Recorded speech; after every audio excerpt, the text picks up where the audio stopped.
dans mes idées. Alors, un petit mot sur la paracha de Mishpatim. Cette paracha de Mishpatim, elle est quand même incroyable parce que on est juste après le don de la Torah. On a reçu la Torah. Et on nous parle... Mais le don de la Torah, c'est pas Shavuot, non? Bien sûr, on y arrive. Mais en vérité, on nous parle de l'esclavage. L'esclavage, qu'on pourrait traduire par le monde du travail aujourd'hui, l'esclavage à l'époque. Et on rentre dans des détails quand même improbables.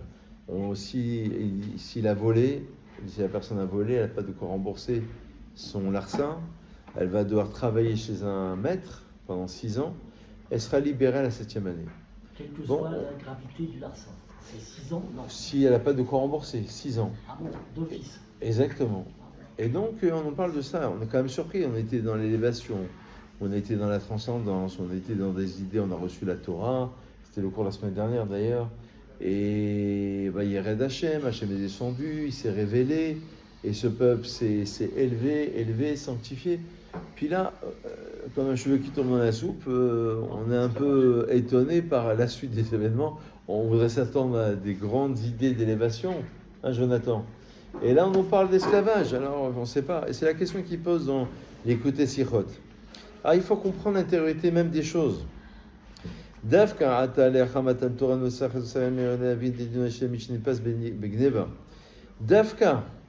après Matan Torah, après le don de la Torah, on nous parle d'esclavage. Justement, pour la raison suivante.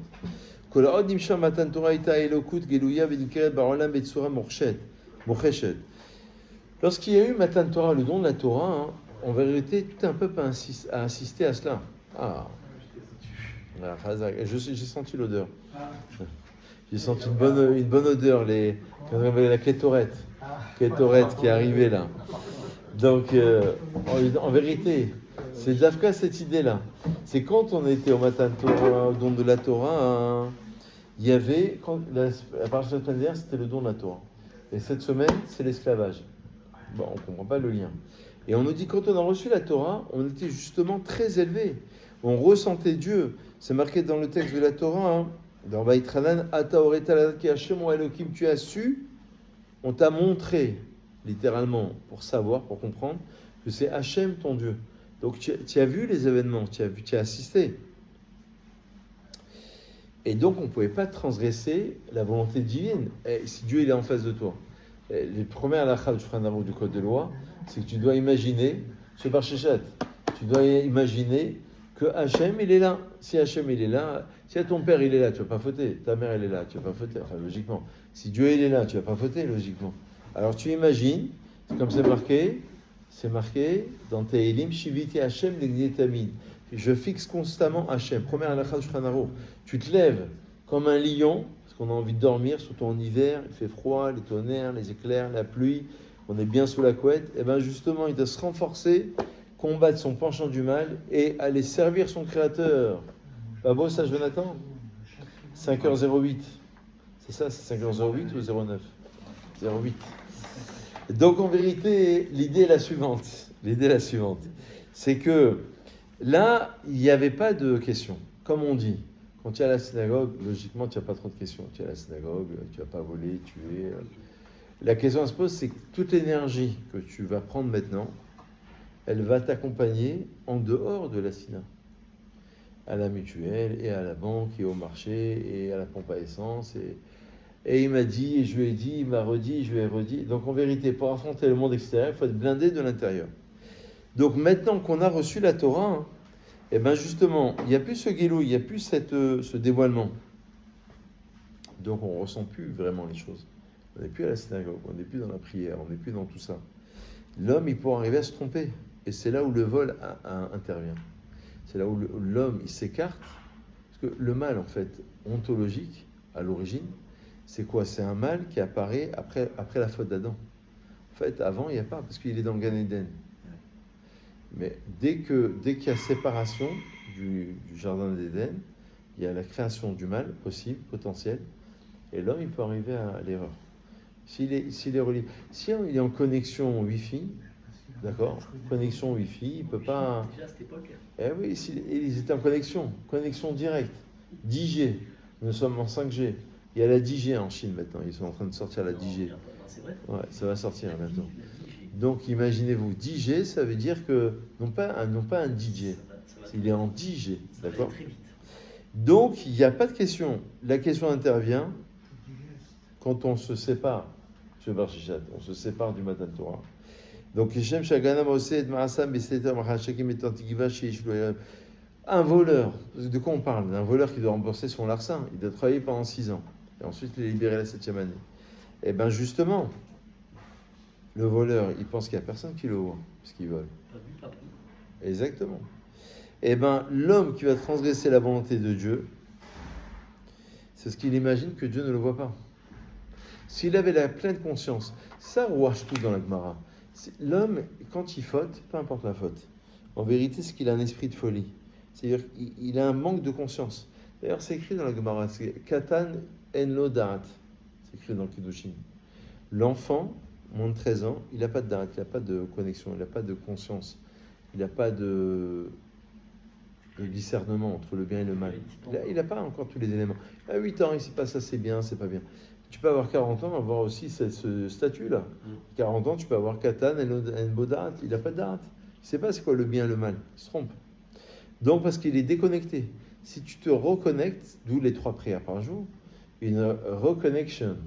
Where station? Tu te rappelles Where station? Hein? C'est quoi ça? Non. C'est l'anglais ça? Donc, en vérité, Velachen, potachat atorat amishpatin daka bedino sheganav. Justement, après le don de la Torah, on nous parle du voleur. Parce qu'il est déconnecté. Donc, il peut voler. Pourquoi il est déconnecté? Parce que il ne ressent pas la présence d'Hachem. S'il ressentait pleinement la présence d'Hachem, il ne laisse pas de place à la faute et à l'erreur. C'est bien ou pas ça? Donc la réponse à cela, c'est qu'il doit travailler pendant 6 ans pour rembourser et pour se reconnecter. 7e année, il est libéré. Alav letaken ma'asav aidé avodat hatshuva birou vezikun asmo vesivato. Il est libéré la 7e année, c'est comme le Shabbat. Il se libère. Pourquoi? Parce qu'en vérité, il va se libérer de tout ce fardeau qui pose sur ses épaules. Et d'un vol, et d'une difficulté, il doit se libérer de tout ça, il doit essayer de se reconnecter. C'est l'invention du Shabbat, de la Torah. Le Shabbat, c'est vivre pleinement, être libre, se libérer, et ressentir la joie, et donc autre chose. Ne plus être dans l'avant, mais être dans l'être, en quelque sorte. On peut vous poser des questions? Bien sûr. Donc ça serait une libération. Attends, je peux te demander un verre d'eau, excuse-moi. Merci. Ça serait une libération par la punition en fait. C'est-à-dire que, en vérité, il doit absolument rembourser, en fait. C'est pas une punition pour punir, en fait. La punition, elle est là pour prendre conscience, comme un enfant. Il faut qu'il répare ce qu'il a fait.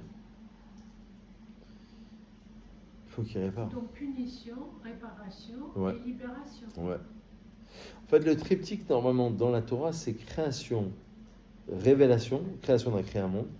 Révélation, on va le révéler, la Torah. Et ensuite, il y a la rédemption. Mais la punition, c'est pas pour punir en tant que tel, c'est pour apprendre. D'ailleurs, c'est intéressant parce que quand on fait un peu d'hébreu, ce Doucan, quand on fait un peu d'hébreu, Quelqu'un d'autre veut un verre d'eau? merci, c'est gentil, merci Jonathan. Vous voulez un verre d'eau? En vérité, Yisourin, les épreuves qu'on a, que ce soit le couple, que ce soit les enfants, que ce soit l'argent, que ce soit, je sais pas, les épreuves, avec un grand E, Yisourin, ça vient du lachon Moussar. Moussar, c'est l'éthique. C'est la même racine. C'est l'éthique, la morale. Ça veut dire que de ces difficultés, c'est-à-dire ce que tu vois comme étant un frein est très souvent la clé de ton évolution. C'est vrai. J'aurais pu être poète quand même. Hein? J'aurais dû être poète. Peut-être pas, J'aurais mais dû je écrire. plaisante. Je plaisante. Non, je plaisante. Donc, ça veut dire que dans Yisourin, d'accord, dans Yisourin, dans les épreuves, il y a le moussard. On va apprendre quelque chose. C'est-à-dire ce que toi tu vois comme étant un frein, ça me dérange, et ben c'est ton petit compte, c'est ta réparation. Ça veut dire que si par exemple, regardez, je cite un exemple précis, il y a 613 commandements dans la Torah, 365 commandements négatifs, et 248, ça en fait 248 commandements positifs. Alors, les Shabbats et les fêtes et beaucoup de choses. Maintenant, tu dis, il ne peut pas s'empêcher de dire du mal sur son prochain. Il ne faut pas faire le lashon hara, la médisance. Chaque mot, c'est une faute. Donc, ça veut dire, si ta tentation, elle est là, c'est que c'est ça ta réparation. Et l'autre, dans le côté positif, il ne peut pas s'empêcher de faire du bien. Vous avez donné un sourire, c'est énorme. Dire bonjour à quelqu'un, c'est énorme. Aujourd'hui, on vit dans une société, on oublie un peu tout ça, malheureusement. Mais en vérité, c'est énorme. Ça peut réparer, ça peut aider, ça peut consoler. Une pièce, parfois 1 euro, ça peut aider. On ne sait pas, on n'a pas idée. Ça peut empêcher quelqu'un de se suicider. Oui, mais bien sûr, bien sûr. Et donc, ça veut dire que chacun, comme il a dit le Rav là tout à l'heure, quand tu vas faire une misa, tu vas mettre les tefilines, tu vas faire une tzedaka, tu ne peux pas savoir la porter dans les mondes supérieurs et même dans ce monde-ci. Peut-être qu'en Australie, quelqu'un est sauvé parce que tu as fait une misa. Donc, ça veut dire que l'homme doit apprendre de tout cela. Et il ne faut pas que ce soit un frein, au contraire, c'est une réparation. Donc, c'est-à-dire le passage de la vie, c'est un passage qui est obligatoire. Bon, c'est la première grande idée, il y a beaucoup de choses à dire. Quel est le lien, Rav, excusez-moi, le lien avec l'esclavage? Qu'est-ce que c'est? Il doit se reconnecter, en fait, pour arriver à se libérer. Ça veut dire que l'esclave, il rembourse son vol. Il a volé à l'origine parce qu'il s'est déconnecté de Dieu. Mais s'il voulait voler pour nourrir ses enfants, c'est la même chose? Oui, mais l'émotion, j'ai souvent cité un philosophe qui disait que l'émotion ne doit pas l'emporter sur la raison. Ça veut dire que c'est pas parce que la fin ne justifie pas les moyens, en fait. D'accord.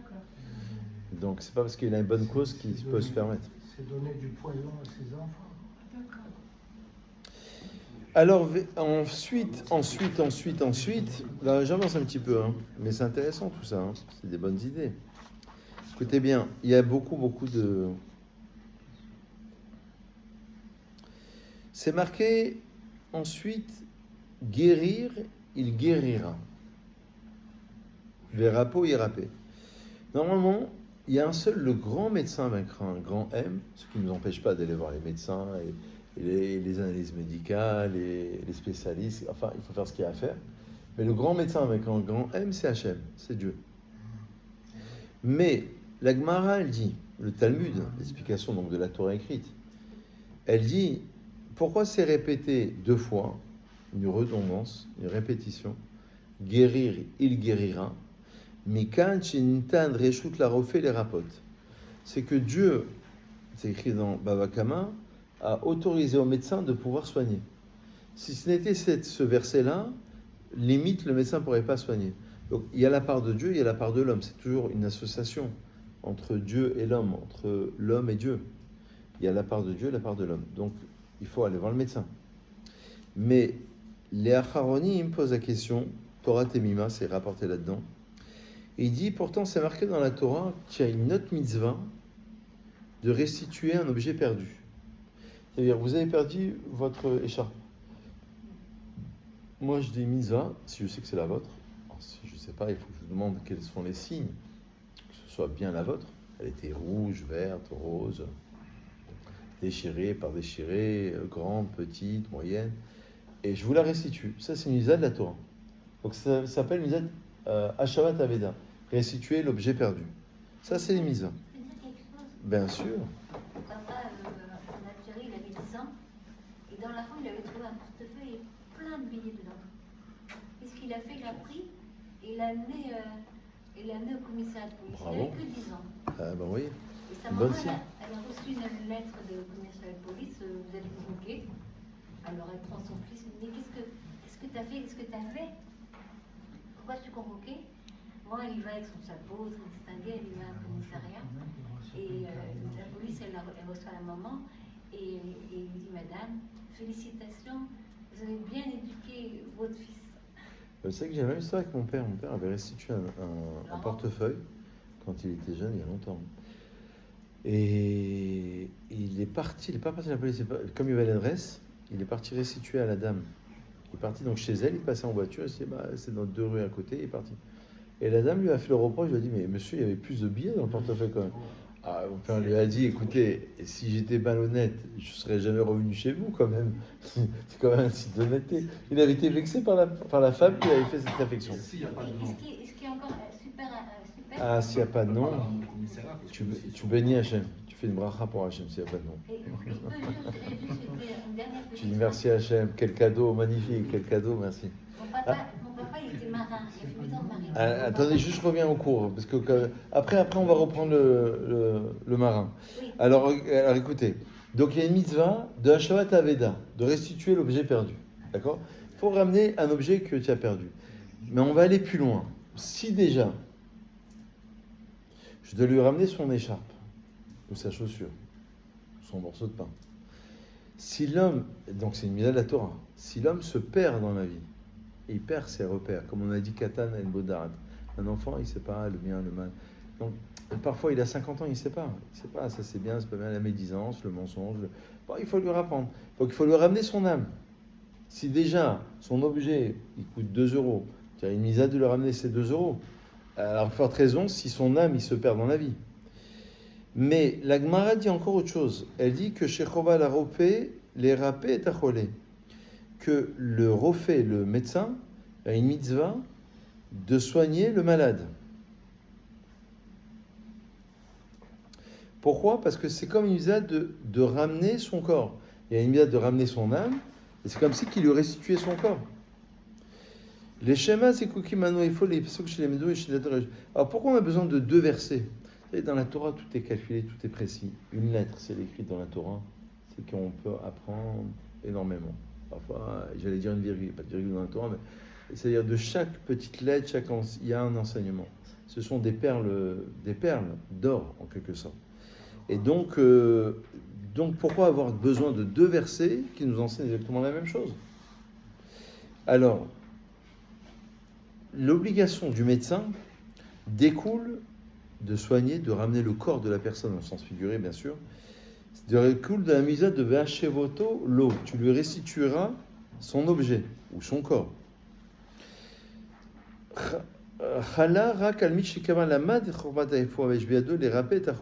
Ça repose sur quelqu'un qui a déjà appris la médecine et donc il a une obligation de soigner le malade.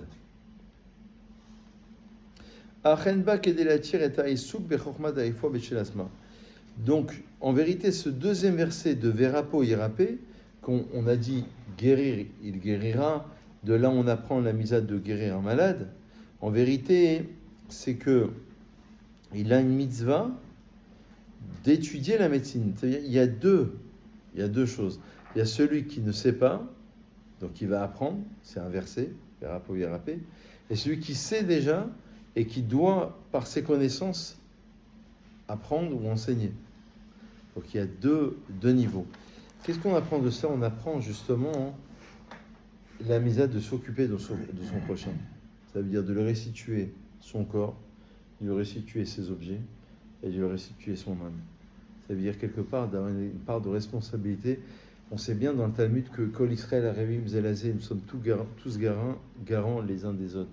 Ça veut dire que je m'occupe de ma propre personne, mais j'ai une part de responsabilité pour les autres. Chacun a cette part de responsabilité.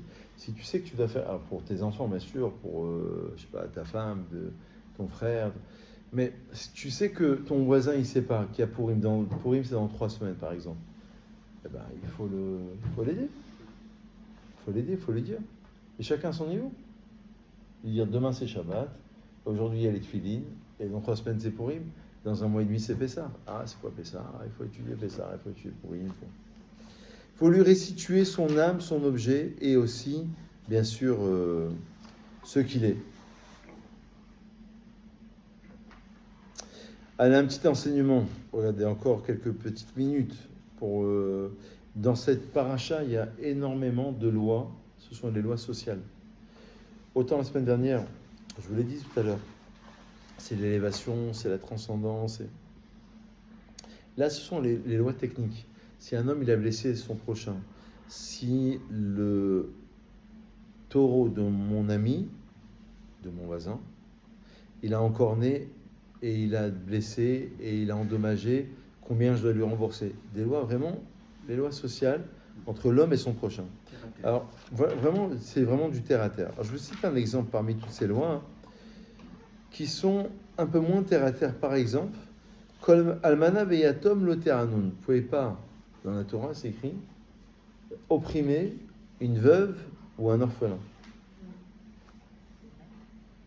Et Rashi, il dit, Rashi c'est un commentaire sur la Torah, il dit, de toute manière, je ne peux pas opprimer personne. Mon frère, mon cousin, mon voisin, je ne vais pas aller l'opprimer. Juif, non-juif. Alors pourquoi tu insistes en particulier, tu me cites le cas dans la Torah, puisque chaque mot est compté, la veuve et l'orphelin. Pourquoi en particulier les deux? Rashi dit, c'est qu'on a cité un exemple courant. La veuve et l'orphelin, ce sont des personnes qui sont plus vulnérables que d'autres personnes. Donc on a pris cet exemple en exergue pour justement montrer qu'il y a plus de vulnérabilité, donc plus de sensibilité. Et donc c'est pour ça qu'on a cité cet exemple, les fichem tachouché kohar, mais davar masou il a un otam. Malheureusement, on pourrait facilement les opprimer. Il y a un exemple, si quelqu'un s'est converti, tu ne peux pas lui rappeler son passé. Dire, tu vois, avant tu mangeais il fallait pas manger, tu faisais ce qu'il ne fallait pas faire, et maintenant, tu ne peux pas lui rappeler. Quelqu'un a fait teshuva, il s'est repenti, tu vas lui dire, oui, mais il y a 10 ans, tu ne faisais pas Shabbat, et tu ne mangeais pas kasher, tu ne faisais pas ça. Tu ne peux pas lui rappeler son ancienne vie.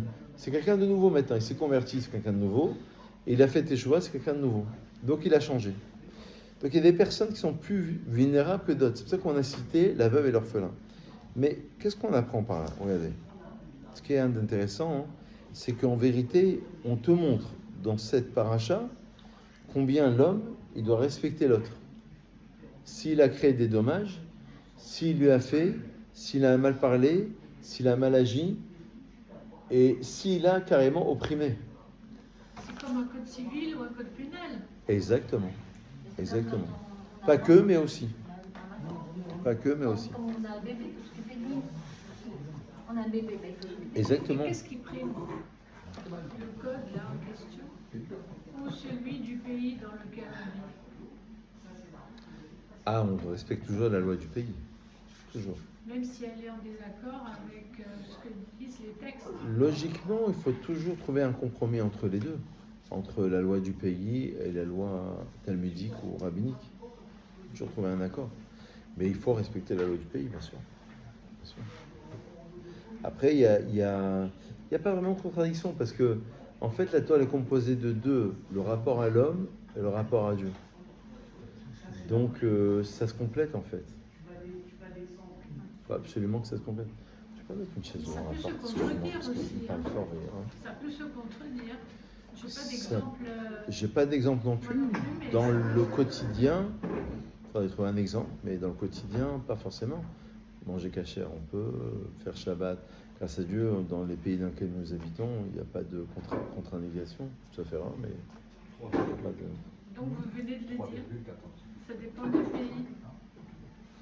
Dans tous les pays dans lesquels on habite, dans tous les pays dans lesquels les Juifs habitent, je vois pas. Sinon, il faudrait trouver l'exemple. Il y a peut-être un exemple, mais je le trouve pas.